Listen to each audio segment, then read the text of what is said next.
বাংলাদেশের ট্যুরিজম প্লেসগুলোর মধ্যে অন্যতম হচ্ছে কক্সবাজার। আর আজকের এই ভিডিওটির মধ্যে আমি আপনাদের সাথে শেয়ার করব কক্সবাজার ভ্রমণের অভিজ্ঞতা প্লাস কিছু ইতিহাস।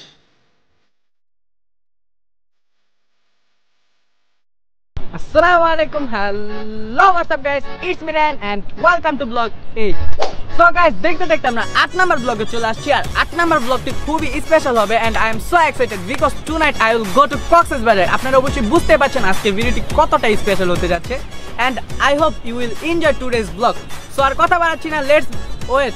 এখন আমার চ্যানেলটি যারা সাবস্ক্রাইব করেনি প্লিজ আগে চ্যানেলটি সাবস্ক্রাইব করেন এবং বেল আইকনটি অন করে দেন। সো আর কথা বাড়াচ্ছি না, let's beginning hour today's blog.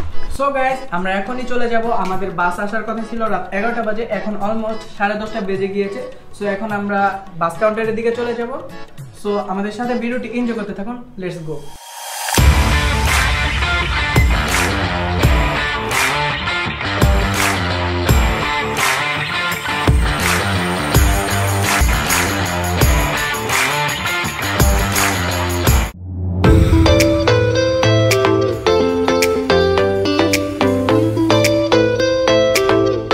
One hour later.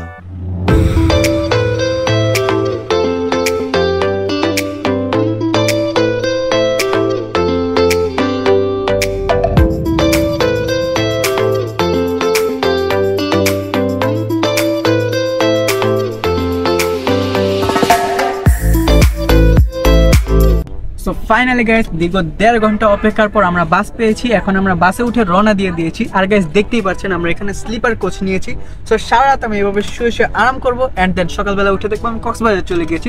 So আপনাদের সাথে আমার আবার দেখা হচ্ছে সেই সময়। So come on. 2000 years later. So guys, আমরা ফাইনালি চলে এসেছি কক্সবাজার। আর এখন আমি সকালে নাস্তা করার জন্য এখানে একটি রেস্টুরেন্টে এসেছি। আর এই রেস্টুরেন্টের নাম হচ্ছে শালিক রেস্টুরেন্ট। এখানের খাবারের মান ভালোই ছিল, আপনারা চাইলে এখান থেকে খাবার ট্রাই করতে পারেন।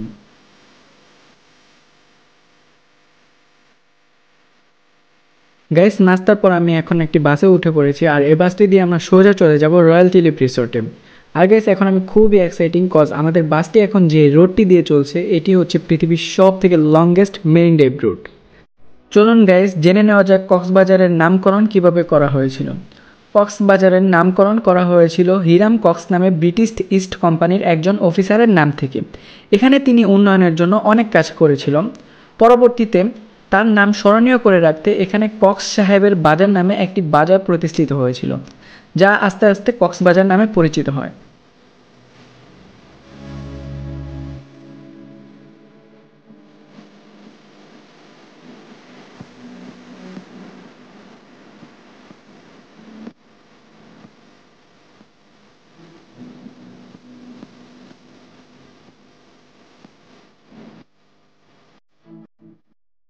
So finally guys, we are coming to Royal Tulip Resort.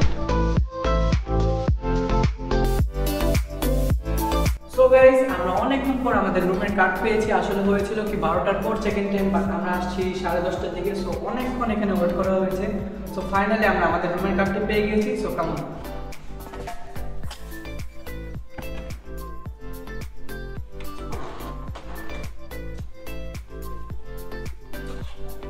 Wow guys, রুমটা অ্যামেজিং। সো গাইস দেখুন, আমরা এখানে সি ভিউ এর যে রুমটা আছে সেই রুমটা পেয়েছি। সো দেখতেই পাচ্ছেন গাইস, এখান থেকে সি ভিউটা কতটা সুন্দর দেখা যাচ্ছে। আর দেখুন এখানে যে ওয়াটার পার্কটা, এটাও দেখা যাচ্ছে এখান থেকে। সো গাইস, আমাদের আরো 4টা রুম নেওয়া হয়েছে। সো সেগুলো আমরা পরে আবার দেখাবো। এখন গাইস আমি সুইমিং এ চলে যাব। সো আপনাদের সাথে আবার আমার দেখা হচ্ছে swimming A. So let's start.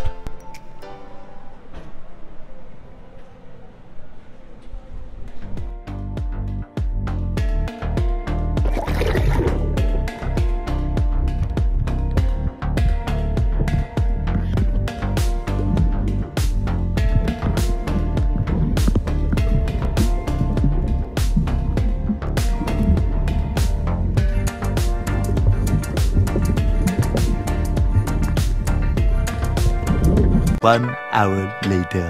So guys আমি সুইমিং এর পর ফ্রেশ হয়ে গিয়েছি, এখন আমরা চলে যাচ্ছি হচ্ছে লাঞ্চের জন্য। সো গাইস আমি লাঞ্চ করতে যাচ্ছি, সো আপনাদের সাথে আবার আমার দেখা হবে লাঞ্চের পর। সো সে পর্যন্ত আমাদের সাথে থাকুন এবং ভিডিওটি এনজয় করতে থাকুন। কেমন? সো গাইস আমি লাঞ্চের পর প্রায় 2 ঘন্টার মতো রেস্ট নিয়েছি, এখন আমরা বের হয়ে গেছি, আমরা চলে যাব ইনানি বিচ। আর আপনারা জানেন ইনানি বিচ হচ্ছে কক্সবাজারের অনেক ফেমাস একটা বিচ। সো আমরা সেখানে যাচ্ছি, সো আমাদের সাথে চলুন। সো কেমন? সো গাইস দেখতে পাচ্ছেন আমরা চলে এসেছি ইনানি বিচ। আর গাইস দেখুন কিছুক্ষণের মধ্যেই সূর্য অস্ত যাবে।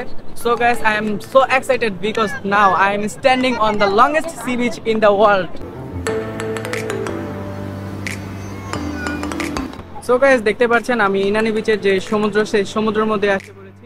এমনকি দেখতে পাচ্ছেন এখানে প্রায় অলমোস্ট সূর্য ডুবে যাচ্ছে। সো আপনাদেরকে সূর্য ডুবার সিনটা দেখাবো। আর হ্যাঁ গাইস আমি আজকে অনেক এক্সাইটেড, বাট পরেও আমার মনটা এতটা ভালো না বিকজ আজকে আমার প্যারাসিলিং করার ইচ্ছে ছিল, দেন ওয়াটার পার্কে যাওয়ার ইচ্ছে ছিল, কোনোটাই পূরণ হয়নি। সো আমি কালকে ইনশাল্লাহ প্যারাসিলিংও করবো, এমনকি ওয়াটার পার্কেও যাবো এবং আপনাদেরকে প্রত্যেকটা শট দেখাবো। তো এখন আপনাদেরকে আমি কিছু সিনেমাটিক শট দেখাচ্ছি। সো কেমন? গাইস পৃথিবীর সব থেকে দীর্ঘতম অখণ্ডিত সি বিচ থেকে সানসেট দেখার অনুভূতিটা আসলে খুবই জোস।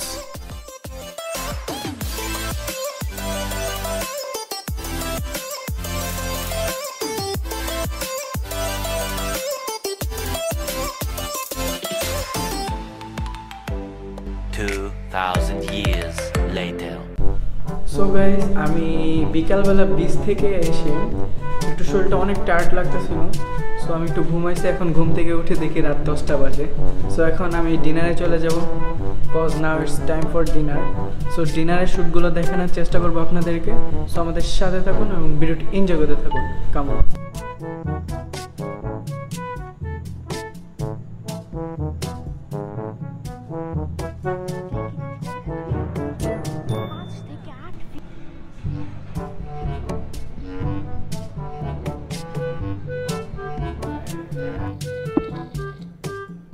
সো গাইস আমি আবার আমার রুমে ব্যাক করেছি, অনেকক্ষণই হয়ে গিয়েছে বুঝতে পারছেন। আমি এর মধ্যে এসে একটা কফি মেক করেছি এবং সেটা খাচ্ছিও।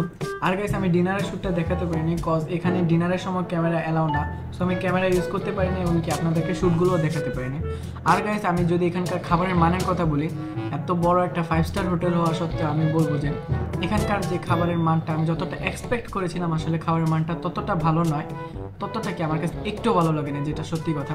সো আমি মনে করবো আপনারা যারা এখানে রয়্যাল টিলিপ আসবেন তারা বাইরে বা অন্য কোনো রেস্টুরেন্টে যদি খাবারটা খান তাহলে এর থেকে বেটার হবে। বাট বুঝলাম না এত দামি একটা রেস্টুরেন্ট এখানকার খাবারের মানটা এত খারাপ আমি কখনো চিন্তা ভাবনা করিনি। কি আর করার, যা ছিল তাই খেয়েছি। সো আপনাদের সাথে আমার আবার দেখা হচ্ছে কালকে সকালবেলা। সো আমাদের সাথে থাকুন এবং ভিডিওটি এনজয় করতে থাকুন। কেমন? One day later. Good morning guys. আর গাইস দেখতেই পাচ্ছেন আমার সকাল হওয়া মানে আমার নাস্তা শুরু হয়ে গিয়েছে। কালকে রাতে আমি নিয়ত করে ঘুমিয়েছিলাম সকাল সকাল উঠবো 6টার দিকে, অ্যান্ড দেন সমুদ্রের পাড় গিয়ে আমি সকাল সকাল সমুদ্রের ঠান্ডা বাতাস খাবো। বাট হয়েছে কি, ঘুম থেকে উঠে দেখি 8:30 বেজে গিয়েছে। সো আর দেরি না করে তাড়াতাড়ি ফ্রেশ হয়ে আমি চলে এসেছি বাফেটে, অ্যান্ড দেন নাস্তা শুরু করে দিয়েছি। আর গাইস আমি কালকে রাতে বলেছিলাম খাবারের মানটা কতটা খারাপ। সো সেই ক্ষেত্রে বাফেটের মান মানে আমার হয়তো ভিডিওটা ছাড়ার আগে দেখে ফেলেছে, মানে বাফেটের যে খাবারের মানটা রাতের খাবার থেকে একটু বেটার, এতটাও বেটার না। আর গাইস এখানে খাবারের আইটেমও এতটা একটা ছিল না। সো যা ছিল তাই খেয়ে নিয়েছি, আর এতটা খারাপও ছিল না, মানে মোটামুটি লেভেলের ভালো ছিল।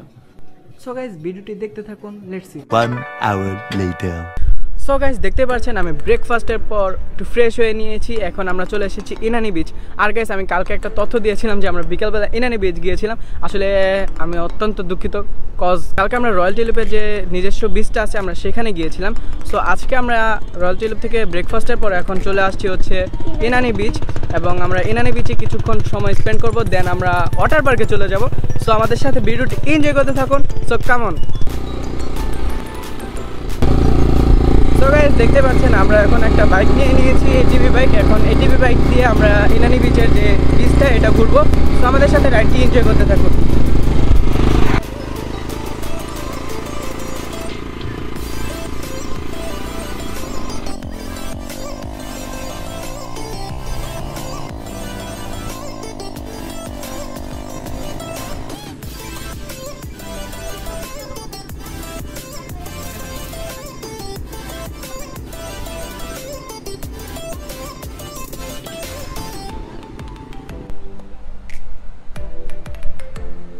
গাইস আপনারা যখন কক্সবাজার আসবেন তখন আপনাদের কাছে সব থেকে ভালো যে জিনিসটা লাগবে, আপনারা সব থেকে বেশি উপভোগ করবেন যে জিনিসটা, যখন আপনারা বিচে আসবেন জোয়ারের টাইমটাতে এখানে যে ওয়েভগুলো আসছে সেই ওয়েভগুলোর যে সাউন্ডগুলো জোস গাইস, এক কথায় অসাধারণ।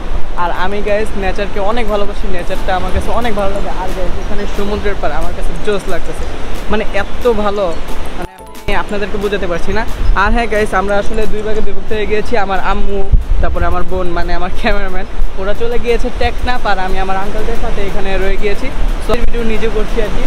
আর গাইস দেখতেই পাচ্ছেন এখানে ওয়েভগুলো কতটা সুন্দর, জোস লাগতেছে আমার কাছে, মানে ওয়েভের যে সাউন্ডগুলো মানে এক কথায় জোস, আমি আপনাদেরকে বলে বোঝাতে পারছি না, আমার কাছে এত ভালো লাগতেছে। আর এখন জোয়ারের টাইম, সো দেখতেই পাচ্ছেন জোয়ারগুলো কীভাবে আসতেছে।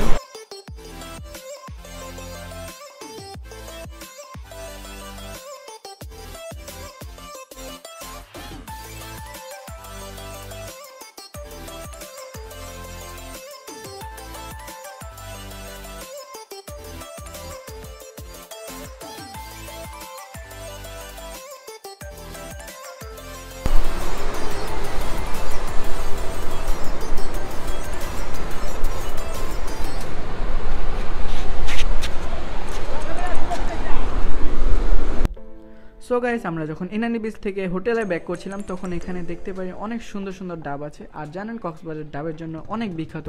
সো এত সুন্দর ডাব দেখে আমি আর না খেয়ে থাকতে পারিনি, সাথে সাথে আমি সেই দোকানটিতে যাই এবং একটি ডাব কিনে খাই। সো গাইস আমি ইনানি বিচ থেকে আবার আমার রুমে ব্যাক করেছি, এখন আমরা চলে যাবো ওয়াটার পার্কে। সো ওয়াটার পার্কে যাওয়ার জন্য আমি রেডি হচ্ছি, কিন্তু গাইস একটা জিনিস কি দেখতে পাচ্ছেন, উপরে আওয়াজটা পাচ্ছেন, ড্রিল করতেছে, মানে বুঝলাম না গাইস, আমি যেখানে ভিডিও করি একটা না একটা প্রবলেম থাকে। সো গাইস এখন আমি রেডি হচ্ছি। সো গাইস আমি রেডি হয়ে গিয়েছি, এখন আমি চলে যাব হচ্ছে ওয়াটার পার্ক। সো আমার সাথে চলুন, কাম অন।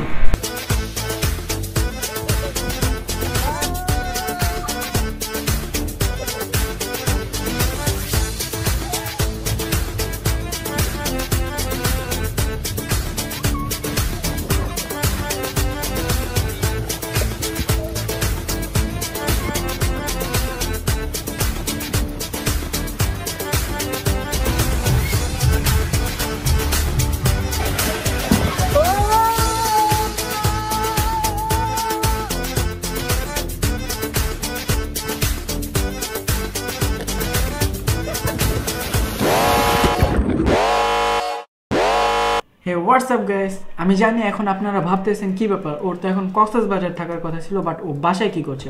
আসলে guys it's a sad story.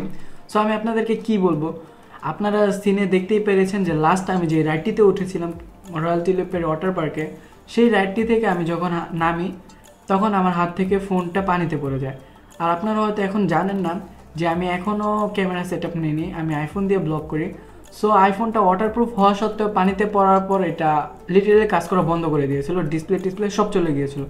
দেন আমার মাথা একদম পুরো হ্যাং হয়ে যায়, এখন আমি কীভাবে শ্যুট নেব আমি মানে চিন্তা করে পারতেছিলাম না।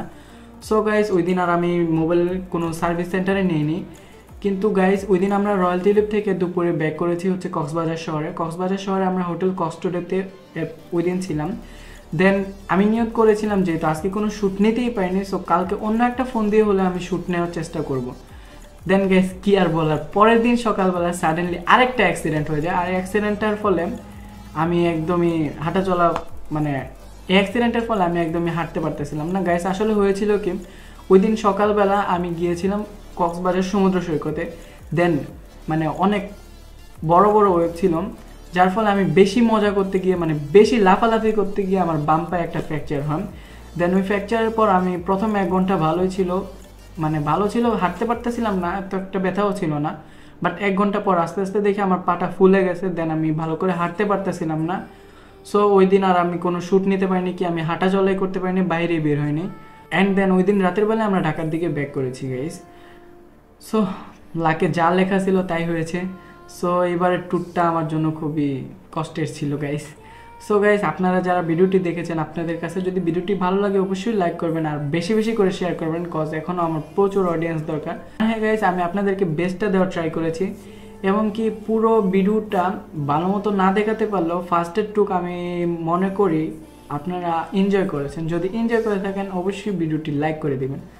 সো গাইস কি আর করার, ভিডিওটি বেশি বেশি শেয়ার করবেন। আর গাইস আপনারা যারা ভিডিওটি দেখছেন অবশ্যই কমেন্টে আমাকে সাজেস্ট করবেন পরবর্তীতে কোন জেলা বা কোন স্থানে আমি ব্লগ বানাতে পারি।